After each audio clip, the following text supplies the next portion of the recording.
Friends, ಇವತ್ತಿನ ವಿಡಿಯೋದಲ್ಲಿ ನಾವು ಡೈಪೋಲ್ನಲ್ಲಿ ಅದರ ಆಕ್ಸಿಸ್ ಹಾಗೂ ಇಕ್ವಿಟೋರಿಯಲ್ ಲೈನಲ್ಲಿ ಯಾವ ರೀತಿ ಎಲೆಕ್ಟ್ರಿಕ್ ಫೀಲ್ಡ್ ಇರುತ್ತೆ ಅನ್ನೋದನ್ನು ಡಿರೈವ್ ಮಾಡಿ ನೋಡೋಣ. ಮೊದಲನೇದಾಗಿ expression for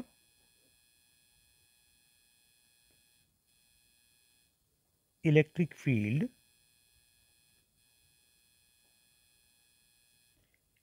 at a point on the axis of the dipole. Okay, ಈಗ ಮೊದಲು ಡೈಪೋಲ್ ಅನ್ನು ತೆಗೆದುಕೊಳ್ಳೋಣ. ಇದು ಒಂದು ಡೈಪೋಲ್ ಅಂತ ಇರಲಿ. ಓಕೆ, ಇದು ಡೈಪೋಲ್. ಇಲ್ಲಿ ನಾನು ಅದಕ್ಕೊಂದು ನೇಮ್ ಕೊಡ್ತೀನಿ. A B is a dipole having charge minus Q, ಈ ಎಂಡಲ್ಲಿ ಪ್ಲಸ್ ಕ್ಯೂ. ಇದು ಸೆಂಟರನ್ನು ನಾವು ಏನು ತಿಳ್ಕೊಳ್ಳೋಣ, ಓ ಅಂತ ಬರ್ಕೊಳ್ತೀನಿ. ಓಕೆ, ಏನಂತ ಡೈಪೋಲ್ ಅಂದರೆ ಏನಂತ ಗೊತ್ತಿದೆ. ಇದೆ equal and opposite charges separated by small distance. Okay, ಆ ಡಿಸ್ಟೆನ್ಸನ್ನು ನಾವಿಲ್ಲಿ ತೋರಿಸ್ಬಿಡೋಣ. 2a ಆಗಿದ್ದರೆ ಹಾಫ್ ಅಂದರೆ ಎಷ್ಟಾಯಿತು, ಇದು ಎ ಆಯಿತು, ಇದು ಕೂಡ ಏನಂತ ಇದೆ ಎ ಆಯಿತು. ಈ ಒಂದು ಡೆರಿವೇಷನಲ್ಲಿ ಈ ಡೈಪೋಲ್ನ ಆ್ಯಕ್ಸಿಸ್ಸು ಹೀಗಿರುತ್ತೆ. ಓಕೆ, ಎರಡು ಕಡೆಯೂ ಇರುತ್ತೆ, ಎರಡು ಕಡೆಯೂ ಕೂಡ ನಾವು ಡ್ರಾ ಮಾಡ್ಕೊಳ್ಬೋದು. ಇಲ್ಲಿ ನಾನೇನು ಮಾಡ್ತಾಯಿದ್ದೀನಿ, ಒಂದು ಪಾಯಿಂಟನ್ನು ತೆಗೆದುಕೊಳ್ತಾ ಇದ್ದೀನಿ. ಒಂದು ಪಾಯಿಂಟ್ ಇಲ್ಲಿ ಏನು ಹೇಳಿದ್ದೀನಿ, expression for electric field at a point ಅಂತ ಹೇಳಿದ್ದೀನಿ. ಇಲ್ಲಿ ಒಂದು ಪಾಯಿಂಟ್ ತೊಗೊಂಡೆ. ಈ ಒಂದು ಪಾಯಿಂಟನ್ನು ನಾನು ಪಿ ಅಂತ ಬರ್ಕೊಂಡೆ. ಈ ಪಾಯಿಂಟಲ್ಲಿ ನಾನು ಒಂದು ಟೆಸ್ಟ್ ಚಾರ್ಜನ್ನು ಇಡ್ತೀನಿ. ಏನು ಟೆಸ್ಟ್ ಚಾರ್ಜ್ ಅಂದರೆ +1 ಕೂಲಮ್. ಈ ಟೆಸ್ಟ್ ಚಾರ್ಜ್ ಇದೆ. ಇದು ಸೆಂಟ್ರ್ನಿಂದ ಎಷ್ಟು ದೂರದಲ್ಲಿದೆ ಅಂತ ಹೇಳಿದ್ರೆ, ಸೆಂಟರ್ನಿಂದ ಎಷ್ಟು ದೂರದಲ್ಲಿದೆ ಅಂತ ಹೇಳಿದ್ರೆ 6 ಡಿಸ್ಟೆನ್ಸಲ್ಲಿದೆ. ಓಕೆ, ಈಗ ನಾವು ಫೈಂಡ್ ಔಟ್ ಮಾಡ್ಕೊಳ್ಬೇಕಾಗಿರೋದು ಏನು, ಈ ಒಂದು ಪಾಯಿಂಟಲ್ಲಿ ಓಕೆ ಎಲೆಕ್ಟ್ರಿಕ್ ಫೀಲ್ಡ್ ಎಷ್ಟಿದೆ. ಈ ಒಂದು ಪಾಯಿಂಟಲ್ಲಿ 2 ಎಲೆಕ್ಟ್ರಿಕ್ ಫೀಲ್ಡ್ ಬರುತ್ತೆ. ಒಂದು ಡ್ಯೂ ಟು ಮೈನಸ್ ಕ್ಯೂ, ಇನ್ನೊಂದು ಡ್ಯೂ ಟು ಪ್ಲಸ್ ಕ್ಯೂ. ಹಾಗಾದರೆ ಆ electric field due to minus ಕ್ಯೂನಿಂದ ಯಾವ ಡೈರೆಕ್ಷನಲ್ಲಿ ಇರಬೇಕಾಯಿತು, ಇದು ಮೈನಸ್ ಇದೆ, ಇದೇನಾಗಿದೆ ಪ್ಲಸ್ ಆಗಿದೆ, ಆದಮೇಲೆ ಟುವರ್ಡ್ಸ್ ಆಗಬೇಕಾಯಿತು. This is E1 electric field. ಅದೇ ಪಾಯಿಂಟಲ್ಲಿ ಪಿನಲ್ಲಿ ಡ್ಯೂ ಟು ಪ್ಲಸ್ ಕ್ಯೂನಿಂದ ಒಂದು ಎಲೆಕ್ಟ್ರಿಕ್ ಫೀಲ್ಡ್ ಇರುತ್ತೆ. ಇದು ಪ್ಲಸ್ ಕ್ಯೂ ಇದೆ, ಇದು ಪ್ಲಸ್ ಒಂದು ಚಾರ್ಜ್ ಅಂತ ನಾವು ತೆಗೆದುಕೊಂಡಿದ್ದೀವಿ. ಆದಮೇಲೆ ಈ ಒಂದು ಎಲೆಕ್ಟ್ರಿಕ್ ಫೀಲ್ಡ್ ಏನಾಗಬೇಕಾಯಿತು, ಈ ಕಡೆ ಹೋಗಬೇಕಾಯಿತು, ಆಪೋಸಿಟ್ ಡೈರೆಕ್ಷನಲ್ಲಿ. Okay, this is E2. ನಾನು ಈ ಡಯಾಗ್ರಾಮನ್ನು ನೋಡಿಕೊಳ್ಳಿ ಗೊತ್ತಾಗುತ್ತೆ ನಿಮಗೆ. ಏನಾಗಿದೆ ಕೇಳಿದ್ರೆ, E2 ಈಸ್ ಗ್ರೇಟರ್ ದ್ಯಾನ್, ನೋಡಿ ಡಯಾಗ್ರಾಮ್ ನೋಡಿ, ಡಯಾಗ್ರಾಮ್ನಲ್ಲೂ ಅದನ್ನೇ ಗೊತ್ತಾಗುವಂತೆ ಬರೆದಿದ್ದೀನಿ. E2 is greater than E1 because ಇಲ್ಲಿ ಪ್ಲಸ್ ಕ್ಯೂ ಈ ಟೆಸ್ಟ್ ಚಾರ್ಜ್ಗೆ ಸಮೀಪ ಇದೆ, ಈ ಮೈನಸ್ ಕ್ಯೂ ಟೆಸ್ಟ್ ಚಾರ್ಜ್ಗೆ ಏನಾಗಿದೆ ದೂರ ಇದೆ. ಆವಾಗ ಎಲೆಕ್ಟ್ರಿಕ್ ಫೀಲ್ಡ್ ಏನಾಯಿತು ಕಡಿಮೆ ಆಗಿದೆ, ಅದೇನಾಗಿದೆ ಜಾಸ್ತಿ ಆಗಿದೆ. ಇದರಿಂದ ಏನರ್ಥ, E2 is greater than E1. ಇದಿಷ್ಟು ಡಯಾಗ್ರಾಮನ್ನು ನೀವು ಎಕ್ಸಾಮ್ನಲ್ಲಿ ಬರೀಲೇಬೇಕು, ಆವಾಗ ಮಾತ್ರ ಫುಲ್ ಮಾರ್ಕ್ ಬರುತ್ತೆ. ಇಲ್ಲಾಂದರೆ ಡಯಾಗ್ರಾಮ್ನಲ್ಲಿ ಮಾರ್ಕ್ ಏನಾಗುತ್ತೆ ನಿಮ್ಗೆ ಕಟ್ ಆಗುತ್ತೆ. ಡಯಾಗ್ರಾಮ್ನಲ್ಲಿ ಸರಿಯಾಗಿ ತೋರಿಸಿಲ್ಲ ಅಂತ ಹೇಳಿದ್ರೆ ಡೆರಿವೇಷನ್ ಏನಾಯಿತು ಕರೆಕ್ಟಾಗಿ ಅರ್ಥ ಆಗೋದಿಲ್ಲ. ಇವಾಗ ನಮ್ಗೆ ಗೊತ್ತಿದ್ದ ಹಾಗೆ ಬರೆಯೋಣ, ಎಕ್ಸ್ಪ್ಲೇನ್ ಮಾಡ್ಬೋದು ಅಂತಂದರೆ ಏನಿಲ್ಲ. Minus Q and plus Q are the magnitudes. Okay, magnitudes of the charges okay, right. Next ಓ ಏನಿದು ಸೆಂಟರ್, ನಾನು ಶಾರ್ಟಾಗಿ ಬರ್ತೀನಿ, ಅದು ಮಿಡ್ ಪಾಯಿಂಟ್ ಅಂತಲೂ ಕೂಡ ಏನು ಮಾಡ್ಬೋದು, ಮಿಡ್ ಪಾಯಿಂಟ್ ಅಂತಲೂ ಕೂಡ ಏನು ಮಾಡ್ಬೋದು ಬರಿಬೋದು. ನೆಕ್ಸ್ಟು ಪಿ ಏನಿದು ನಾವು ಮಾಡ್ತಾ ಇರೋದು ಪಾಯಿಂಟ್ ಆನ್ ದಿ ಆ್ಯಕ್ಸಿಸ್ ಅಂತಲೂ ಹೇಳ್ಬೋದು. ಅದರ ಚಾರ್ಜ್ ಎಷ್ಟಿದೆ ಅದರದ್ದು, ಕರೆಕ್ಟ್ +1 ಕೂಲಮ್. ಹಾಗಾದರೆ ಅದು ಈಗ ಇದು ಎಷ್ಟು ದೂರದಲ್ಲಿದೆ ಅಂತ ಕೇಳಿದ್ರೆ, R is the distance between O and P. Okay, fine, explain ಮಾಡ್ಬೋದು. ಹಾಗೆಯೇ 2a ಏನಿದು ಏನಾಗುತ್ತೆ, ಇದು ಡಿಸ್ಟೆನ್ಸ್ ಬಿಟ್ವೀನ್ ದ ಚಾರ್ಜಸ್, ಅಂದರೆ ಸಪ್ರೇಟ್ ಡೈಪೋಲ್ ಲೆಂತ್ ಅಂತಲೂ ಕೂಡ ಏನು ಮಾಡ್ಬೋದು ಹೇಳ್ಬೋದು. ಓಕೆ, ಡಿಸ್ಟೆನ್ಸ್ ಬಿಟ್ವೀನ್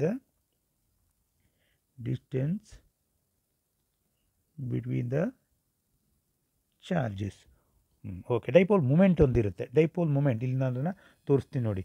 ಮೈನಸ್ ಕ್ಯೂನಿಂದ ಅದು ಯಾವ ಡೈರೆಕ್ಷನಲ್ಲಿ ಇರ್ತದೆ, ಪ್ಲಸ್ ಕ್ಯೂ ಕಡೆ ಇರುತ್ತೆ dipole moment. So dipole moment ಅಂತ ಬರೆಯೋಣ ಇದನ್ನು, ಎಲೆಕ್ಟ್ರಿಕ್ ಡೈಪೋಲ್ ಮೂಮೆಂಟ್. ಓಕೆ, ಇದಿಷ್ಟು ಈ ಒಂದು ಡಯಾಗ್ರಾಮ್ನ ಎಕ್ಸ್ಪ್ಲನೇಷನ್ ಅಂತ ಆಯಿತು. ಈಗ ನೆಕ್ಸ್ಟ್ ಏನು ಬೇಕಾಗಿ ನಮಗೆ ಇವಾಗ ಎಲೆಕ್ಟ್ರಿಕ್ ಫೀಲ್ಡ್, ಇವಾಗ ಡೆರಿವೇಷನ್ ಸ್ಟಾರ್ಟ್ ಆಗುತ್ತೆ. ನಾನಿಲ್ಲಿ ಫೈಂಡ್ ಔಟ್ ಮಾಡಬೇಕಾಗಿರೋದು ಪಿನಲ್ಲಿ ರಿಸಲ್ಟೆಂಟ್ ಎಲೆಕ್ಟ್ರಿಕ್ ಫೀಲ್ಡ್ ಎಷ್ಟಿದೆ ಅನ್ನೋದನ್ನೇನು ಮಾಡಬೇಕು, ಫೈಂಡ್ ಔಟ್ ಮಾಡಬೇಕು. So electric field electric field at P due to minus Q ಒಂದೇದು ಅಲ್ವಾ. ಇಲ್ಲಿ ಏನಾಯಿತು, E1 ಇಸ್ ಈಕ್ವಲ್ಸ್ ಟು ಒಂದೊಂದೇ ಬರಿತಾ ಹೋಗ್ತೀನಿ ನಾನೀಗ. E1 ಈಕ್ವಲ್ಸ್ ಏನಾಗಬೇಕು, ಫಾರ್ಮುಲಾ ನಮ್ಗೆ ಗೊತ್ತಿದೆ, 1/4πε0 ಕ್ಯೂ ಡಿವೈಡೆಡ್ ಬೈ, ಈಗ ಡಿಸ್ಟೆನ್ಸ್ ಬರ್ತೀನಿ ನೋಡಿ, ಇಲ್ಲಿ ಸ್ವಲ್ಪ ಎಕ್ಸ್ಪ್ಲೇನ್ ಮಾಡ್ತೀನಿ. ಈ ಪಿನಿಂದ ಈ ಮೈನಸ್ ಕ್ಯೂ, ಪಿನಿಂದ ಮೈನಸ್ ಕ್ಯೂ ಎಷ್ಟು ದೂರದಲ್ಲಿದೆ ನೋಡಿ, ಇಲ್ಲಿಂದ ಸ್ಟಾರ್ಟ್ ಮಾಡ್ತೀನಿ, ಇಲ್ಲಿಂದ ಬಂದೆ ಬಂದೆ ಬಂದೆ ಬಂದೆ ಹಾಗೆ ಬಂದೆ ಆರ್ವರೆಗೆ ಬಂದೆ, ಮುಂದೆ ಹೋಗಿಲ್ಲ, ಆದರೆ ಇಲ್ಲಿ ಕಂಟಿನ್ಯೂ ಆಯ್ತು ನೋಡಿ. ಅದೇನಂತ ಆಯ್ತು ಹಾಗಾದರೆ, ಎ ಪಿ ಸ್ಕ್ವೇರ್. ಈ ಎ ಪಿ ಸ್ಕ್ವೇರ್ ಏನು ವ್ಯಾಲ್ಯೂ ಆಯಿತು, E1 equals 1/4πε0 Q divided by A P. ನೋಡಿ ಎ ಇಂದ ಪಿ ವರೆಗೆ ನೋಡಿ, ಇಲ್ಲಿವರೆಗೆ ಎ, ಇಲ್ಲಿಂದ ಆರ್. ಸೊ ಏನಂತಾಯಿತು, R plus A whole square ಅಂತ ಬರಿಬೋದಾ. ರೈಟ್, ಇದನ್ನು ನಾವು ಒಂದು ಇಕ್ವೇಷನ್ ಆಗಿ ತೆಗೆದುಕೊಂಡ್ವಿ. ರೈಟ್, ಎಲಾಂಗ್ ಏನಾಗಿರುತ್ತೆ ಒಂದು ಬರೆದು ಪರವಾಗಿಲ್ಲ, ಎಲಾಂಗ್ ಪಿ ಎ ಅಂತ ಬರೀಬೇಕು ನೋಡಿ. ಟುವರ್ಡ್ಸ್ ಎ ಕಡೆ ಹೋಗಿದೆ ನೋಡಿ, ಇಲ್ಲಿ ಪಿ ಎ ಈ ಕಡೆ ಹೋಗಿದೆ, ಈ ಡೈರೆಕ್ಷನ್ ತೋರಿಸಿದ್ದೀನಿ. ರೈಟ್, ಇಲ್ಲಿಗೆ ನಿಂತೋಯ್ತು ಅಂತ ಅರ್ಥ ಅಲ್ಲ, ಅದು ಈ ಡೈರೆಕ್ಷನಲ್ಲಿದೆ ಅಂತ ತೋರಿಸಿದ್ದಂತೆ. ರೈಟ್, ಇದು ಒಂದಾಯಿತು. ನೆಕ್ಸ್ಟ್ ಒನ್, ಈಗ ಅದೇ ರೀತಿ ಸಿಮಿಲರ್ಲಿ ಇನ್ನೊಂದು ಸಾರಿ ತೆಗೆದುಕೊಳ್ತೀನಿ. electric field at P due to plus Q, ಇಲ್ಲಿ Q2 ಅಂತ ಬರೆಯೋಣ, ಡ್ಯೂ ಟು ಪ್ಲಸ್ ಕ್ಯೂ. ಇವಾಗ ಸೇಮ್ ಅದೇ ಟೈಪ್ ಹೇಳಿ ನೋಡೋಣ. Right, E2 equals 1/4πε0 Q divide, magnitude ತೊಗೊಳ್ಳೋದ್ರಿಂದ ಕ್ಯೂ ಅಂತ ತೆಗೆದುಕೊಳ್ಳೋಣ. ಸೊ ಬಿ ಪಿ ಸ್ಕ್ವೇರ್ ಅಂತಲೂ ಕೂಡ ಏನು ಮಾಡಬೇಕು, ಬರಿಬೋದು. ಎಂತ ಬರೋಣ, B P square. Okay, B P, ಪುನಃ ಬಿ ಪಿಗೆ ಬರ್ತೀನಿ ನಾನೀಗ. ಬಿ ಪಿ ನೋಡಿ, B P along B P. So B P ಬಂದಾಗ ಏನಾಯಿತು, ಇಲ್ಲಿಂದ ಸ್ಟಾರ್ಟ್ ಮಾಡಿದ್ರೆ ಆರ್, ಇಲ್ಲಿಗೆ ಮುಗಿದೋಯ್ತು ನನಗೆ. ಈ ಡಿಸ್ಟೆನ್ಸನ್ನು ನಾನು ಆರ್ ಅಂತ ಹೇಳೋಕ್ಕಾಗಲ್ಲ. ಈ ಡಿಸ್ಟೆನ್ಸಲ್ಲಿ ಆರಲ್ಲಿ ಈ ಎನ ಏನು ಮಾಡಬೇಕು, ಇಲ್ಲಿ ಮೈನಸ್ ಮಾಡಬೇಕು. ಇವಿಷ್ಟು ಜಾಗ ನನಗೇನಾಗಲ್ಲ, ಬೇಕಾಗಲ್ಲ, ಇಷ್ಟು ಬೇಕಾಗಲ್ಲ. So R minus A. So ಬರಿತೀನಿ ಇಲ್ಲಿಗ 1/4πε0 Q divided by R minus A whole square along ಏನಂತಾಯಿತು, ಬಿ ಪಿ. ಓಕೆ ನೋಡಿ, ಬಿ ಪಿ ಡೈರೆಕ್ಷನ್ ತೋರಿಸಿದ್ದೀನಿ ನೋಡ್ಕೊಳ್ಳಿ, ಬಿ ಪಿ ಡೈರೆಕ್ಷನ್ ಆ ಕಡೆ ಏನಾಗಿದೆ ಹೋಗಿದೆ. ರೈಟ್, ಸೊ ನೆಕ್ಸ್ಟ್ ಒನ್, ಈಗ ನನಗೆ ಬೇಕಾಗಿರೋದು ರಿಸಲ್ಟೆಂಟ್. ಎರಡು ಇಕ್ವೇಷನ್ ಸಿಕ್ಕಿದೆ ನನಗೆ. ಏನಪ್ಪ ಇಕ್ವೇಷನ್ ಎರಡು, ಇ ಈಸ್ ಈಕ್ವಲ್ಸ್ ಟು, ಒಂದು ಅಪೋಸಿಟ್ ಡೈರೆಕ್ಷನಲ್ಲಿ ಇರೋದ್ರಿಂದ E is equals to E2 ದೊಡ್ಡದಿದೆ, E2 ಮೈನಸ್ E1 ಮೊದಲಾಯ್ತು ಇಲ್ಲಿವರೆಗೆ. ಇಲ್ಲೇ ನಿಮ್ಗೆ ಆನ್ಸರ್ ಸಿಕ್ತು ಅಂತಲೇ ಅರ್ಥ. ಓಕೆ, ಸೊ ಇಲ್ಲಿ ಬಂದಾಗ ನೆಕ್ಸ್ಟ್ ವ್ಯಾಲ್ಯೂ ಸಬ್ಸ್ಟಿಟ್ಯೂಟ್ ಮಾಡ್ತೀನಿ. E is equals to E2 value ಎಷ್ಟಿದೆ, 1/4πε0 Q divided by R minus A whole square. Okay, ಒಂದಾಯ್ತು. ಮೈನಸ್ E1 ಎಷ್ಟಿದೆ, 1/4πε0 Q divided by R plus A whole square. ಈ ಮೇಲ್ಗಡೆ ಬಂದಿರುವಂಥ ಎರಡು ಇಕ್ವೇಷನನ್ನು, ಯಾವುದನ್ನು, ಈ ಇಕ್ವೇಷನನ್ನು ಮತ್ತು ಈ ಇಕ್ವೇಷನನ್ನು, ಫಸ್ಟ್ ಇದನ್ನು ನಾನು ಇಕ್ವೇಷನ್ ನಂಬರ್ 1 ಅಂತ ತೆಗೆದುಕೊಂಡ್ರೆ, ಇದನ್ನು 2 ಅಂತ ತೆಗೆದುಕೊಂಡ್ರೆ, ಆವಾಗ ನಾವಿಲ್ಲಿ ಅಂಡರ್ಸ್ಟ್ಯಾಂಡಿಂಗ್ ಪರ್ಪಸ್ 2 - 1 ಅಂತಲೂ ಕೂಡ ಏನು ಮಾಡ್ಬೋದು, ನೋಟ್ ಮಾಡಿಕೊಂಡ್ರೆ easy to remember it's. Okay, next equals, ಇವೆರಡರಲ್ಲಿ ಕಾಮನ್ ಯಾವುದಿದೆ, ಕ್ಯೂ ಕಾಮನ್ ಇದೆ ಎರಡರಲ್ಲೂ. 1/4πε0 ಕಾಮನ್ ಇದೆ. So Q divided by 4πε0 common ಅಂತ ಬರ್ಕೊಂಡೆ. ಬರೆದಾದ್ಮೇಲೆ ಉಳಿದಿರೋದೇನು, ಕ್ಯೂ ತೆಗೆದಿದ್ದೀನಿ, 1 divided by R minus A whole square minus Q ತೆಗೆದಿದ್ದೀನಿ, 1/4πε0 ಹೋಗಿದೆ. So 1 divided by R plus A whole square. ಇಲ್ಲಿಷ್ಟು ಉಳ್ಕೊಳ್ತೀವಿ. ಈಗ ಸಿಂಪ್ಲಿಫಿಕೇಷನ್, ಸಿಂಪಲ್ ಮ್ಯಾಥಮೆಟಿಕ್ಸು, ಏನು ಸಮಸ್ಯೆ ಇಲ್ಲ. ಈಕ್ವಲ್ಸ್ ಏನು ಬಂತು ಇವಾಗ, ಕ್ಯೂ ಡಿವೈಡೆಡ್ ಬೈ 4πε0. ಸೊ ಇದರ ಎಲ್ ಸಿ ಎಮ್ ಏನು, R minus A whole square into, ಇಲ್ಲಿ ಪ್ರೈಮ್ ನಂಬರ್ ಇದ್ದಾಗೇನೆ ಅಂತ ನೆನ್ಪಿಟ್ಕೊಳ್ಳಿ. So into R plus A whole square. ಮೇಲ್ಗಡೆ ಡಿನಾಮಿನೇಟರ್ ಏನಿದೆಯೋ ಅದನ್ನು ಮಲ್ಟಿಪ್ಲಿಕೇಶನ್ ಫಾರ್ಮ್ನಲ್ಲಿ ಬರೆದು, ಆವಾಗ ಏನಾಗುತ್ತೆ, ಈ ಡಿನಾಮಿನೇಟರ್ ಈ ಕಡೆ ಬರುತ್ತೆ, R plus A whole square ಇಲ್ಲಿ ಬಂತು. ಓಕೆ, ಮೈನಸ್ ಇದು ಆ ಕಡೆ ಹೋಯಿತು, R minus A whole square. ಇದನ್ನು ಈಸಿಯಾಗಿ ನಿಮಗೆ ಫ್ರ್ಯಾಕ್ಷನ್ ಕ್ಯಾಲ್ಕುಲೇಷನ್ ಮಾಡಿದಾಗೇ ಅದು ನಿಮ್ಗೆ ಅರ್ಥ ಮಾಡ್ಕೊಳ್ತೀರಾ, ಏನು ಪ್ರಾಬ್ಲಮ್ ಇಲ್ಲ. ಸಿಂಪ್ಲಿಫಿಕೇಷನ್ ಮಾಡಿ ನೋಡಿ. ಈಗ Q divided by 4 pi epsilon naught common ಮೇಲ್ಗಡೆ ಇದು a plus B whole square minus a minus B whole square ಫಾರ್ಮ್ನಲ್ಲಿದೆ. ಸೊ ಅವಾಗ ಏನಂತ ಆಯ್ತು ಹಾಗಾದರೆ R square plus A square plus 2ar minus bracket ಇಟ್ಕೊಳ್ಳೋಣ, ಒಂದು ಸ್ಟೆಪ್ ಜಾಸ್ತಿ ಆದರೂ ಪರವಾಗಿಲ್ಲ. So R square plus A square minus 2ar ಬರಿತೀನಿ. ಓಕೆ, ಡಿನಾಮಿನೇಟರ್ ಇದು ಒಂದು ಫಾರ್ಮೆಟ್ನಲ್ಲಿದೆ ನೋಡಿ. R minus A whole square R plus A whole square ಏನಾಗುತ್ತೆ R square minus A square whole square. ಇದನ್ನು ನೀವು ಮ್ಯಾಥ್ಸ್ನಲ್ಲಿ ಪ್ರಾಕ್ಟೀಸ್ ಮಾಡಿ ನೋಡಿ, ಇದೇ ಆನ್ಸರ್ ಬರುತ್ತೆ. ನೆಕ್ಸ್ಟು ಇದು ಬ್ರಾಕೆಟ್ ಕ್ಲೋಸ್ ಆಯಿತು, ರೈಟ್. ಈಗ next one Q divided by 4 pi epsilon naught. ಇಲ್ಲೇನಾಯಿತು, ಈ ಮೈನಸ್ಸನ್ನು ನಾನು ಇನ್ಸೈಡ್ ತೆಗೆದುಕೊಂಡ್ರೆ R square plus A square plus 2ar minus R square minus A square plus 2ar. ಯಾಕೆಂತ ಗೊತ್ತಾಗಿದೆ ನಿಮಗೆ, ಈ ಮೈನಸ್ ಏನಾಗಿದೆ ಒಳಗಡೆ ಬಂದಿದೆ, ರೈಟ್. ತೆಗೆದುಬಿಡ್ತೀನಿ, ಮತ್ತೆ ಕನ್ಫ್ಯೂಸ್ ಮಾಡ್ಕೊಳ್ಳೋದು ಬೇಡ, ರೈಟ್. ಈಗ simple divided by R square minus A square whole square. ಏನು ಕ್ಯಾನ್ಸಲ್ ಆಯಿತು, ಇವೆಲ್ಲ ಏನಾಯಿತು ಕ್ಯಾನ್ಸಲ್ ಆಯಿತು. ಸೊ ಕ್ಯೂ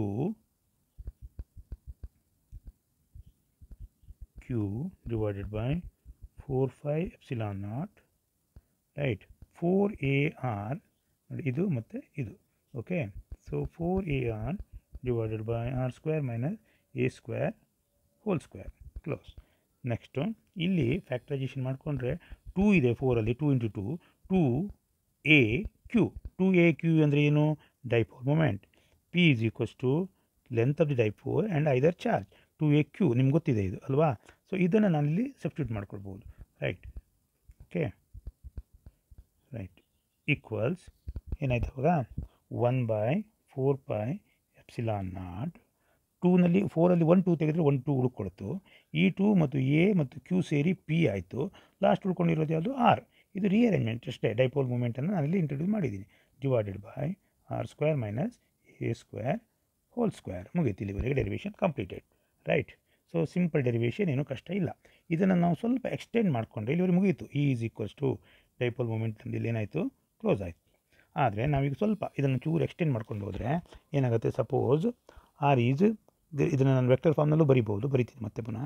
ಸೊ ಇದನ್ನು ವೆಕ್ಟರ್ ಫಾರ್ಮ್ನಲ್ಲಿ ಬರಲಿಕ್ಕೆ ಹೋದರೆ E vector vector E equals 1/4 pi epsilon naught to 2r p vector ಅಂತ ತೋರಿಸ್ಬೋದು. ಇದನ್ನು vector dipole moment R square minus A square whole square. So suppose R is very very greater than A ಆಗಿದ್ದರೆ ಏನಾಗುತ್ತೆ, E is equals to vector E is equals to, simple ಆಗಿ vector equals 1/4 pi epsilon naught. ಇಲ್ಲಿ 2r p divide, ಇದು ಜಾಸ್ತಿ ಆಗಿದೆ ಅಂತ ತಿಳ್ಕೊಳ್ಳಿ. ಅವಾಗ ಏನು ಮಾಡಿದ್ದೀನಿ ನಾನು ಬಿಟ್ಬಿಟ್ಟಿದ್ದೀನಿ. R square whole square, R to the power ಏನಂತಾಯಿತು 4. ಸೊ ಇಲ್ಲಿರುವಂಥ ಮೇಲುಗಡೆ ಇರುವಂಥ ಆರ್ ಒಂದು, ಕೆಳಗಡೆ ಇರುವಂಥ ಒಂದು ಆರ್ ಕ್ಯಾನ್ಸಲ್ ಆದರೆ ಫೈನಲ್ ಎಕ್ಸ್ಪ್ರೆಷನ್ ನಮ್ಗೆ ಏನಪ್ಪ ಉಳ್ಕೊಳ್ಳುತ್ತೆ ಅಂತ ಹೇಳಿದ್ರೆ vector E equals 1/4 pi epsilon naught. ಆಯಿತಾ, ಒಂದು ಆರ್ ಕ್ಯಾನ್ಸಲ್ ಆಗಿದೆ, 2p vector divided by r cube. This is the expression for electric field at a point on the axial line of the dipole. Okay, ಈಗ ನಾವೇನು ಮಾಡೋಣ, expression for electric dipole at a point on the equatorial line of a dipole ಅದಕ್ಕೆ ಹೋಗೋಣ, right. expression for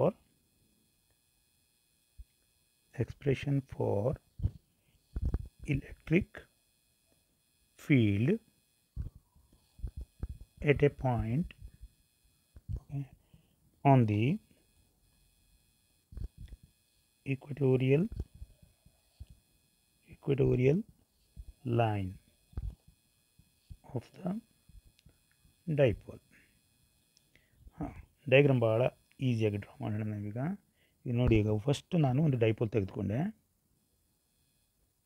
ಬೇಡ ಇದು ನಿಮ್ಗೆ ತೊಗೊಳ್ತೀನಿ, ಹೀಗೆ ಬಿಡ್ತೀನಿ. ಓಕೆ, ಇದು ಒಂದು ಡೈಪೋಲ್. ಇಲ್ಲೇನಾಗಿದೆ ನನಗೆ ಪ್ಲಸ್ ಕ್ಯೂ, ಬೇಡ ಈ ಕಡೆ ತಗೋಣ, ಮೈನಸ್ ಕ್ಯೂ, ಈ ಕಡೆ ಏನಾಗಿದೆ ಪ್ಲಸ್ ಕ್ಯೂ. ಓಕೆ, ಆ ಪಾಯಿಂಟ್ಗಳು ಯಾವ್ಯಾವುದು ಎ ಆ್ಯಂಡ್ ಬಿ. ಸೊ ಈ ಡೈಪೋಲ್ನ ನಾನು ಕಂಪ್ಲೀಟಾಗಿ ಡ್ರಾ ಮಾಡಿದ್ರೆ ಇದು ಒಂದು ಡಿಸ್ಟೆನ್ಸ್. ಈ ಡಿಸ್ಟೆನ್ಸ್ ಏನಂತ ಕರೆದಿದ್ರಿ ನೀವು ಆಗಲೇ 2a ಅಂತ ಕರೆದ್ರಿ. 2a ಅಂತ ಕರೆದ ಮೇಲೆ ಇದಕ್ಕೆ ನಾನು ಒಂದು ಸೆಂಟ್ರ್ ಕೊಡ್ತೀನಿ, ಮಿಡ್ ಪಾಯಿಂಟ್ ಕೊಡ್ತೀನಿ. ಮಿಡ್ ಪಾಯಿಂಟ್ ಅಂತಲೇ ಹೇಳೋಣ. ಮಿಡ್ ಪಾಯಿಂಟನ್ನು ನಾನು O ಅಂತ ಹೇಳಿದೆ. ಹಾಗೆಯೇ ಇಲ್ಲಿ ಡೈಪೋಲ್ ಮೂಮೆಂಟನ್ನು ಕೂಡ ಬಿಡಿಸ್ಬಿಡ್ತೀನಿ. ಡೈಪೋಲ್ ಮೂಮೆಂಟ್ ಇದೆ ಪಿ ವೆಕ್ಟರ್ ಪಿ. ಓಕೆ, ಇಷ್ಟ ಆದಮೇಲೆ ಇಕ್ವಿಟೋರಿಯಲ್ ಲೈನ್ ಡ್ರಾ ಮಾಡೋಣ. ಇಕ್ವಿಟೋರಿಯಲ್ ಲೈನ್ ಡ್ರಾ ಮಾಡ್ತೀನಿ. ಇಲ್ಲಿ ಓನ್ ಮೂಲಕ ಹೊರಟೋಗ್ಬೇಕಲ್ವಾ. ರೈಟ್, ಒಂದು ಇಕ್ವಿಟೋರಿಯಲ್ ಲೈನ್ ಡ್ರಾ ಆಯಿತು. ಈಗ ಇಲ್ಲಿ ನಾನು ಒಂದು ಟೆಸ್ಟ್ ಚಾರ್ಜನ್ನು ಇಟ್ಟಿದ್ದೀನಿ. ಇಲ್ಲಿ ಒಂದು ಟೆಸ್ಟ್ ಚಾರ್ಜನ್ನು ಇಟ್ಟಿದ್ದೀನಿ. ಓಕೆ, ಇಕ್ವಿಟೋರಿಯಲ್ ಲೈನ್ ಮೇಲೆ ಒಂದು ಟೆಸ್ಟ್ ಚಾರ್ಜ್ ಇಟ್ಟಿದ್ದೀನಿ. ಅದಕ್ಕೆ ಹೆಸರು ಕೊಟ್ಟಿದ್ದೀನಿ ಆಗಲೇ. ಏನಪ್ಪ ಕೇಳಿದ್ರೆ ಪಿ. ಅದರ ಚಾರ್ಜ್ ಎಷ್ಟು? +1 ಕೂಲಮ್. ರೈಟ್, ಈಗ ಪರ್ಫೆಕ್ಟಾಗಿ ಅರ್ಥ ಮಾಡ್ಕೊಳ್ಳಿ. ಈ ಒಂದು ಪಿನಲ್ಲಿ ಡ್ಯೂ ಟು -Q ಒಂದು ಎಲೆಕ್ಟ್ರಿಕ್ ಫೀಲ್ಡ್ ಇದೆ. ಆವಾಗ ಇದು ಮೈನಸ್ ಇದೆ, ಅದು ಪ್ಲಸ್ ಇದೆ. ಆವಾಗ ಇದು ಯಾವ ಆ್ಯಕ್ಸಿಸ್ನಲ್ಲಿದೆ? ಈ ಆ್ಯಕ್ಸಿಸ್ನಲ್ಲಿದೆ. ಆವಾಗ ಟುವರ್ಡ್ಸ್ -Q ಅಂತ ತೋರಿಸ್ಬೋದು. ಇದಕ್ಕೆ ನಾನು ಏನಂತ ತಗೊಳ್ಳಿ? E1 ಅಂತ ಆವಾಗ ಬರ್ದಾಗೇ. ಓಕೆ, E1 ಟೂ ಕಾಣುತ್ತೆ ಬೇಡ. ಸೊ E1 ಅಂತ ಬಂತು. ನೆಕ್ಸ್ಟ್ ಅದೇ ರೀತಿ ಇಲ್ಲಿ +Q ಇದೆ, ಇಲ್ಲಿ +1 ಕೂಲಮ್ ಇದೆ. ಸೊ ಇದು ಏನಾಗುತ್ತೆ ಅವಾಗ? ಈ ಒಂದು ಲೈನಲ್ಲಿ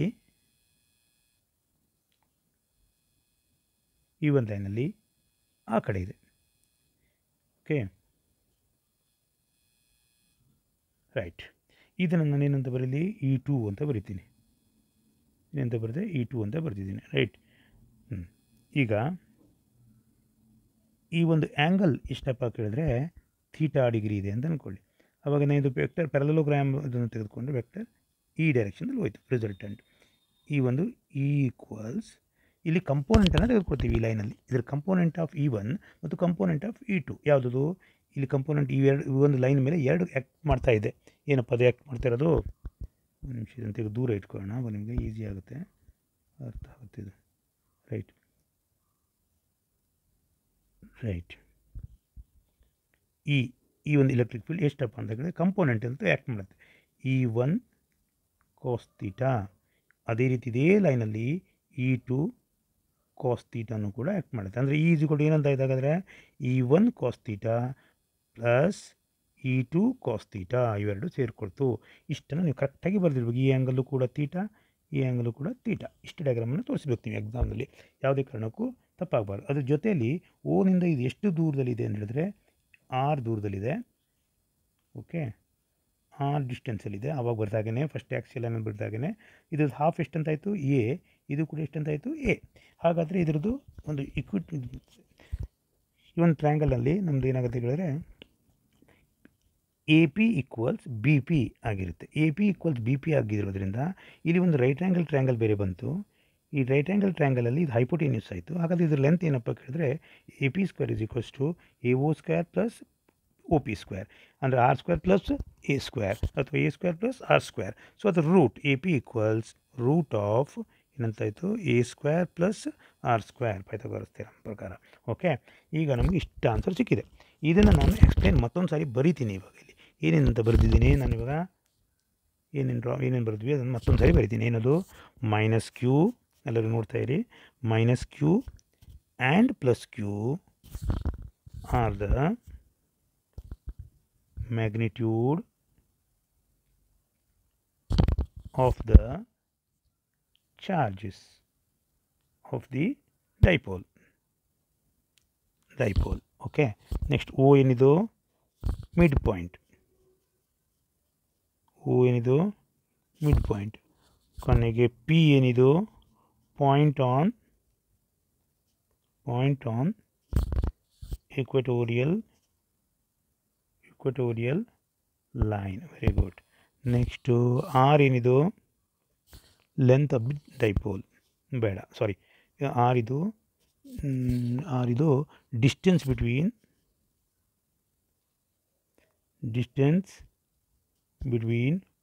O and P. Correct. 2A ಏನಿದು? 2A ಡಿಸ್ಟೆನ್ಸ್ ಬಿಟ್ವೀನ್ ಚಾರ್ಜಸ್ ಅಥವಾ ಲೆಂತ್ ಆಫ್ ದಿ ಡೈಪೋಲ್ ಅಂತಲೇ ಹೇಳ್ಬೋದು. ಲೆಂತ್ ಆಫ್ ದಿ ಡೈಪೋಲ್ ಅಥವಾ distance between the charges. P ಏನಿದು? P dipole moment. Correct. Theta ಏನಿದು? ಇದು ಭಾಳ ಇಂಪಾರ್ಟೆಂಟ್. ಅಲ್ಲಿ ಥೀಟಾ ಏನಾಗಿತ್ತು ಕೇಳಿದ್ರೆ 0° or 180° ಬಂದಿದ್ದರಿಂದ ಅದು 1 ಆಗಿತ್ತಲ್ಲಿ. ಸೊ ಇಲ್ಲಿ ಏನಾಗುತ್ತೆ ಕೇಳಿದ್ರೆ ಇಲ್ಲಿ ಥೀಟಾ ಇದು smaller angle smaller angle between direction of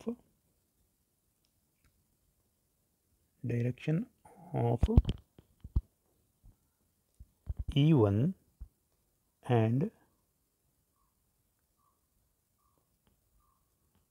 dipole moment, or E2 and dipole moment. ಭಾಳ ಇಂಪಾರ್ಟೆಂಟ್ ಬಂದಿದೆ ನೋಡಿ.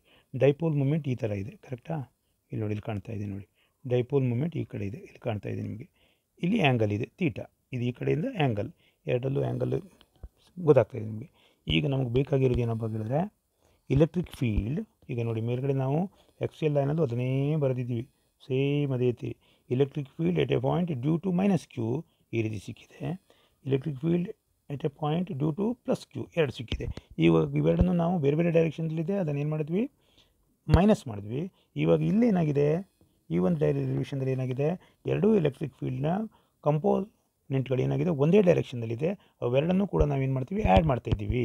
ಆದರೆ ಇಲ್ಲಿ ಮತ್ತೊಂದು ಪಾಯಿಂಟನ್ನು ಗಮನಿಸಬೇಕು. ಏನಪ್ಪ ಕೇಳಿದ್ರೆ E1 ಬರಿಬೇಕು, ಅದನ್ನು E1 equals E2. Very important concept ಇದು. ಇದನ್ನು ಕೂಡ ಇಲ್ಲಿ ನೋಟ್ ಮಾಡಿದರೆ ತುಂಬ ಒಳ್ಳೆಯದು. ಹಾಗೆ ಕೇಳಿದ್ರೆ ಅದನ್ನು ನಿಮಗೆ ಎಕ್ಸಾಮ್ನಲ್ಲಿ ಬರೀಬೇಕಾದ್ರೆ ಏನಾಗುತ್ತೆ, ಕ್ಲೀನಾಗಿ ಅರ್ಥ ನೆನಪಿರುತ್ತೆ. ಸೊ ಇವಾಗ ಏನು ಮಾಡೋಣ, E ಈಕ್ವಲ್ಸ್, ಬೇರೆ ಡೈರೆಕ್ಷನ್ ಚೇಂಜ್ ಮಾಡ್ತೀನಿ. E ಈಕ್ವಲ್ಸ್ ಏನಪ್ಪ ಇರೋದು, ಅಥವಾ E1 ಈಕ್ವಲ್ಸ್ ಫಸ್ಟ್ ಕಂಡುಹಿಡ್ಕೊಬಿಡ್ತೀನಿ, ನಂತರ E2 ಕಂಡುಹಿಡ್ಕೊಂಡ್ಬಿಡ್ತೀನಿ, ಅದರ ನಂತರ ಫೈನಲ್ ಎಕ್ಸ್ಪ್ರೆಷನ್ಗೆ ಹೋಗೋಣ. E1 equals 1/4π epsilon naught, okay, Q divided by AP square ಅಥವಾ PA ಸ್ಕ್ವೇರ್ ಅಲಾಂಗ್ PA ಮೇಲ್ಗಡೆ ಬರೆದ ಹಾಗೇ ನೋಡಿ, PA ಅಲಾಂಗ್ E1 ಅನ್ನು ತೋರಿಸಿದ್ದೀನಿ. ಸೊ ಇದ್ರಲ್ಲಿ ವ್ಯಾಲ್ಯೂ ಎಷ್ಟಪ್ಪ ಅಂತ ಕೇಳಿದ್ರೆ E1 equals 1/4π epsilon naught, okay, Q divided by AP square. AP ಗೊತ್ತು ನಿಮಗೆ, ರೂಟ್ ಆಫ್ ಅಂತ ಹೇಳಿದ್ದಾನೆ ಅಲ್ವಾ. ಆಮೇಲೆ ಅದನ್ನು ಹಾಗೆ ಬರಿತೀನಿ ನಾನು, ತೊಂದರೆ ಇಲ್ಲ. Root of R square plus A square whole square ಸಿಕ್ತು. ಇವಾಗ ಇದನ್ನು ಸಿಂಪ್ಲಿಫೈ ಮಾಡಿದ್ರೆ ಏನಾಗುತ್ತೆ, E1 equals 1/4π epsilon naught Q divided by root ಮತ್ತು ಸ್ಕ್ವೇರ್ ಏನಾಯಿತು, ಕ್ಯಾನ್ಸಲ್ ಆಯಿತು. So R square plus A square, equation number 1 ಅಂತ ನಾನು ಇಟ್ಕೊಂಡಿರ್ತೀನಿ ಇದಕ್ಕೆ. Okay, equation number 1. ಅದೇ ರೀತಿ ಸಿಮಿಲರ್ಲಿ ನಾವು ಅದನ್ನು ತೆಗೆದುಕೊಬೇಡ, ಒಂದೇ ಸಾರಿ ಎರಡು ಸೇಮ್ ಐಸೋಸೆಲೆಸ್ ಟ್ರಯಾಂಗಲ್ ಆಗಿರೋದ್ರಿಂದ E2 equals 1/4π epsilon naught Q divided by ಅಂತ BP square, correct, BP square. So E2 equals 1 divided by 4π epsilon naught Q divided by same BPನೂ ಕೂಡ ಅಷ್ಟೇ. So R square plus A square ಅಂತ ಬಂತು. Equation number 2. E1 cos theta is a component of E1. ಅದನ್ನು ಡೈರೆಕ್ಟಾಗಿ ತೊಗೊಂಡ್ಬಿಡ್ತೀನಿ ನಾನೀಗ. E equals E1 cos theta plus E2 cos theta. So E1 ಅಂದರೆ ಏನು, ಇಲ್ಲ E1 is equal to E2 ಆಗಿರೋದ್ರಿಂದ 2E1 cos theta ಅಂತ ಬರೀಬಹುದು. Because E1 is equals to E2, right. ಇಲ್ಲಿ 2 E1 ವ್ಯಾಲ್ಯೂ ಏನಂತ ಕೊಡಿ, E1 ಆಗಲಿ ಅಥವಾ E2 ಆಗಲಿ, 1/4π epsilon naught Q divided by R square plus A square. ಇಲ್ಲಿವರೆಗೆ ಮುಗೀತು. ಇಲ್ಲಿವರೆಗೆ ಮುಗಿದ ಮೇಲೆ E1 ವ್ಯಾಲ್ಯೂ ಆಯಿತು. ನಂತರ ಕಾಸ್ ಥೀಟಾ ಒಂದಿದೆ. ಕಾಸ್ ಥೀಟಾ ವ್ಯಾಲ್ಯೂ ಎಷ್ಟು ಅದನ್ನು ತಿಳ್ಕೊಳ್ಬೇಕು ನೀವು. ಇವಾಗ ಕಾಸ್ ಥೀಟಾ ವ್ಯಾಲ್ಯೂ ಇಲ್ಲಿ ಬರಿತೀನಿ ಸೈಡ್ಗೆ ನಾನು. ಓಕೆ, ಇಲ್ಲಿ ಬರಿತೀನಿ. ಕಾಸ್ ಥೀಟಾ ಈಕ್ವಲ್ಸ್, ನೋಡಿ ಡಯಾಗ್ರಾಮನ್ನು ನೋಡಿ, ಕಾಸ್ ಥೀಟಾ ಈಕ್ವಲ್ಸ್ ಏನು formula, base by hypotenuse. Base ಎಷ್ಟಿದೆ A, ಹೈಪೋಟೆನಿಯಸ್ ಎಷ್ಟಿದೆ, root of A square plus R square plus A square, ಅದು A square plus R square ಯಾವುದಾದ್ರೂ ಬರಿಬೋದು, ಏನು ತೊಂದರೆ ಏನಿಲ್ಲ. ಸೊ ಇಲ್ಲಿ ನಾನು ಬರಿತೀನಿ cos theta is equal to A divided by R square plus A square ಅಂತ ಬರಿತೀನಿ. ಸೊ ಇದನ್ನು ತೊಗೊಂಡೋಗಿ ಇಲ್ಲಿ ಸಬ್ಸ್ಟಿಟ್ಯೂಟ್ ಮಾಡೋಣ. ಏನಂತಾಯಿತು, A divided by R square plus A square. ಆವಾಗ ಅದರದ್ದು ರೂಟ್ ಬೇರೆ ಬರುತ್ತೆ, ರೂಟ್ ಬರಲೇಬೇಕು, ರೂಟ್ ಪೂರ್ತಿ ಇದಕ್ಕೂ ಕೂಡ ರೂಟ್ ಬರಬೇಕು, ರೈಟ್, ರೂಟ್. ಸೊ ಇದನ್ನು ಸಿಂಪ್ಲಿಫೈ ಮಾಡಲಿಕ್ಕೆ ಹೋದರೆ equals 2 into 1/4πε0 q divided by R square plus A square into A divided, ಇದನ್ನು ರೂಟ್ ಇದನ್ನು ಇಂಡೆಕ್ಸ್ ಫಾರ್ಮ್ನ ಬರೆದ್ರೆ R square plus A square whole to the power 1/2. ನೀಟಾಗಿ ಬರೀಣ ಅರ್ಥ ಆಗುವಾಗೆ. R square plus A square whole to the power 1/2, right, equals ಏನಾಯ್ತು ನೋಡಿ, ಮೇಲ್ಗಡೆ ಏನಿದೆ 2aq ಇದೆ. 2aq ಅನ್ನು ನಾವು ಇದನ್ನು ಬರೆದ್ರೆ ಏನು ಬರಬೇಕಾಗತ್ತೆ, 1/4πε0. 2aq ಅಂದರೆ ಇದು ಪಿ ಅಲ್ವಾ, ಪಿ ಡಿವೈಡೆಡ್ ಬೈ, ಇಲ್ಲಿ ನೋಡಿ, ಇಲ್ಲಿ R square plus A square to the power ಎಷ್ಟಿದೆ, 1 ಇದೆ. ಓಕೆ, ಇಲ್ಲಿ R square plus A square whole to the power 1/2 ಇದೆ. ಏನಂತ ಆಯ್ತು ಅವಾಗ, R square plus A square whole to the power 3/2 ಆಯಿತು. ಇದು ನಿಮ್ಗೆ ಗೊತ್ತಿದೆ, 1 ಪವರು ಪ್ಲಸ್ ಅದ್ರ power can be added, bases are same, power can be added. 1 + 1/2, sorry 1 + ½ = 3/2. Okay, ತೆಗೆದುಬಿಡ್ತೀನಿ, ಇದೆಲ್ಲ ಬೇಡ, right. This is the final expression for electric field at a point on A equatorial line. So ಇದನ್ನು ಕೂಡ ನಾವು vector ಫಾರ್ಮ್ನಲ್ಲಿ ನಾವೇನು ಮಾಡಬೇಕು, note ಮಾಡಬೇಕು ಅಂತ ಹೋದರೆ, ಇ ಈಕ್ವಲ್ಸ್ ವೆಕ್ಟರ್ ಇ 1/4πε0, ಈ ವೆಕ್ಟರ್ जो P vector divided by R square plus A square whole to the power 3/2. Same ಅದರ ಹಾಗೆಯೇ R is very very very greater than A ಅಂತ ತೆಗೆದುಕೊಂಡ್ರೆ ಈ vector is equals to 1/4πε0. Okay, P vector divided by ಈ root ಮತ್ತು A ಏನಾಯ್ತಾಯಿತು, cancel ಆಯಿತು. ಆವಾಗ ಓಕೆ, ಇಲ್ಲಿ √2ನಲ್ಲಿ ಬಂದಾಗ r³ ಅಂತ ಬಂದು ಕೂತ್ಕೊಳ್ಳೋದು. This is the final expression for electric field at a point on a equatorial line of a dipole. Thank you.